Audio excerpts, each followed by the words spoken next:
Hi everyone, welcome to another episode of Nutrition Kitchen. Today we're going to go over a recipe for a tofu scramble, which is a delicious breakfast, snack, lunch, or dinner option.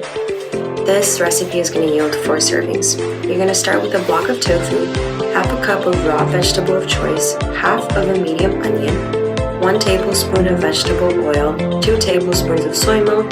You're going to need some salt, a little bit of black pepper, and I am also using turmeric, the spice here, but you can add any other spice that you would like. So we're going to start by cutting up the tofu. We're going to drain out the water that comes in the package. We're going to remove the water and then transfer the tofu to a plate. And we're going to use a fork to mash it up. You don't want to mash too much, just enough that it gets this crumbly texture as you can see here in the video.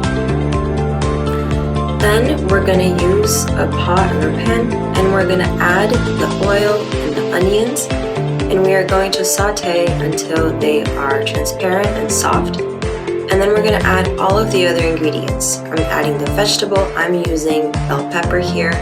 You're going to add the tofu, a little bit of the milk, and then you're going to add your spices. I just added the turmeric, the black pepper, and the salt.